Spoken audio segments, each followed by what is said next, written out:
और बुढ़िया के भेष धके अइली काली माई हो हमरा घरे। बुढ़िया के भेष धके अइली काली माई हो हमरा घरे। नहीं चिन्हलत मोरी माई हो हमरा घरे। नहीं चिन्हलत मोरी माई हो हमरा घरे। बुढ़िया के भेष धके अइली काली माई हो हमरा घरे।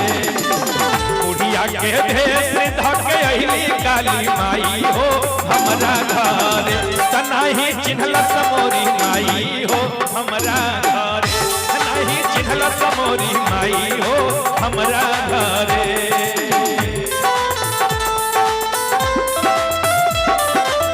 क्या बात है।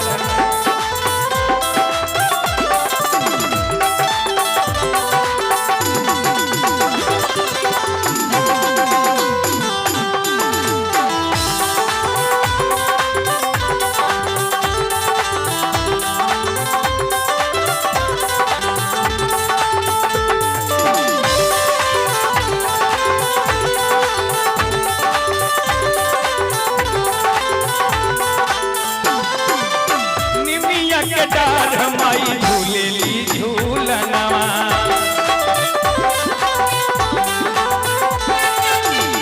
सही गईलस मैया मुहावा से गनवा।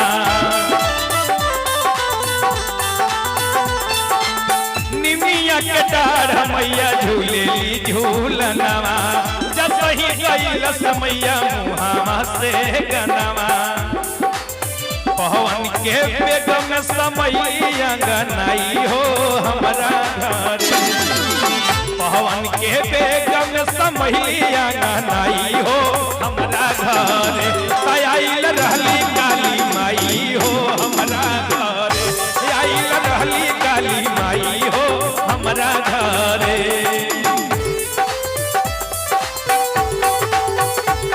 जय हो।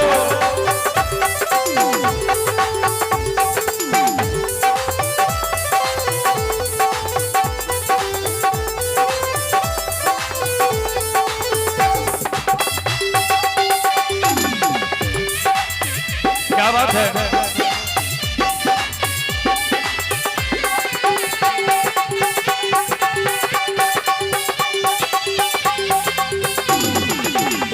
और सच्चे दरबार की जय हो। अब भैया हजार चौक चौमुख दिया नवा देखो बाजे बर हो बजनवा।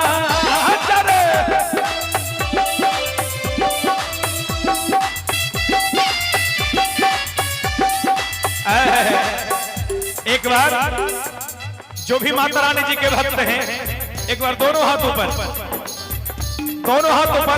कहते हैं। एक हाथ उठाने से अर्पण होता है और दोनों हाथ उठाने से समर्पण होता है। जिनके जिनके मन में समर्पण का भावना हो मैया के प्रति एक बार दोनों हाथ ऊपर कर देंगे और बुलंद आवाज में जयकारा रहे। बोले सच्चे दरबार की। एगो पत्नी अपना पति से कहा तारी के राजा जी चली ना धामना में माता रानी के मेला लगल है। माई रानी के बड़ा धूमधाम से पूजा हो खाता। जी चली ना देखी ना सब केहू जाता माई के दर्शन करे खातिर। आई एक बार दोनों हाथ ऊपर करके झूमत रही माँ के दरबार में कहे के बाद कि जाने चौमुख चौमुख दिया नवा देखा बाजे बर हो बजनवा सजनवा। अरे निमिया के पहाता करेला जगराता झूलनवा झूला समय। अरे निमिया के पहाता करेला जगराता झूलनवा झूला समैया मो।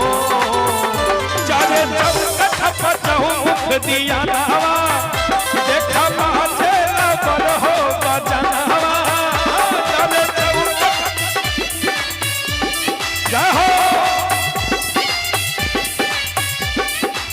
हजार चौक चौमुख दिया नवा देखा बाजे बर हो बजनवा सजनवा। अरे निमिया के पहाता करेला जगराता झूलनवा झूला समय।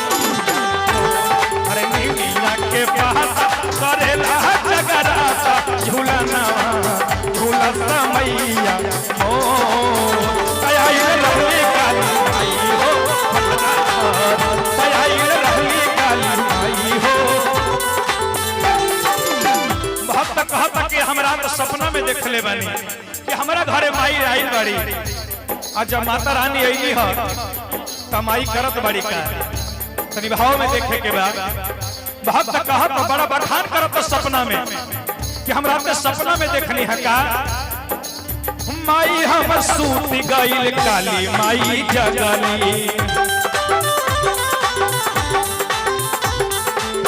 माई हम सूत गइल काली माई जगली माथावा पकाली माई हाथ फेरे लगली हम माथावा पकाली माई हाथ फेरे लगली और का भक्त कहत कि माई हमर सूत गई काली माई जगली माथावा पर काली माई हाथ फेरे लगली अपने ऊ हाथे दिहली चुई बनाई हो हमरा घरे अपने ऊ हाथे दिहली चुई बनाई हो हमरा घर आइल रहली काली माई हो हमरा आइल रहली काली माई हो हमरा घरे आइल रहली काली माई हो हमरा घरे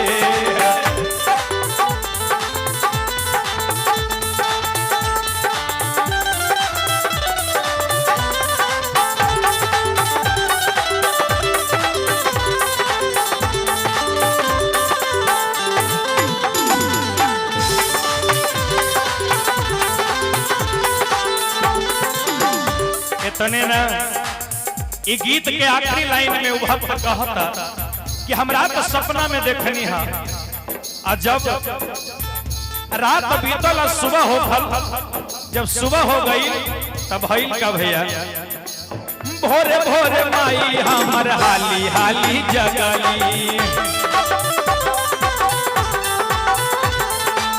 माथावा भोरे भोरे माई हमर हाली हाली जगली टोलावा में घूमी घूमी हाला करे लगली टोलावा में घूमी घूमी हाला करे लगली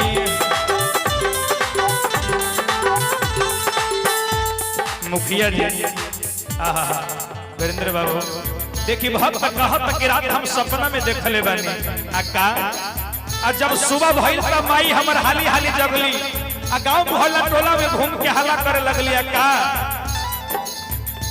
जाके चंदू भैया से कहत रे मुन्ना भैया से टुनटुन भैया से चक्रधारी भैया से बम बम से कहत रे कि देखा ना रात में हमरा घरे माई आइल बाड़ी बूढ़िए नु माई रहे सुना बहिन भाई हो हमरा घरे बूढ़िए नु माई रहे सुना बहिन भाई हो हमरा घर आइल रहली काली माई हो हमरा आइल रहली काली माई हो हमरा घर आइल रहली काली माई हो हमरा घर आइल रहली काली माई हो हमरा घर आइल रहली काली माई हो हमरा घर आइल रहली काली माई हो हमरा घर आइल रहली काली माई हो हमरा घर आइल रहली काली माई हो हमरा घर आइल रहली काली माई हो हमरा घर।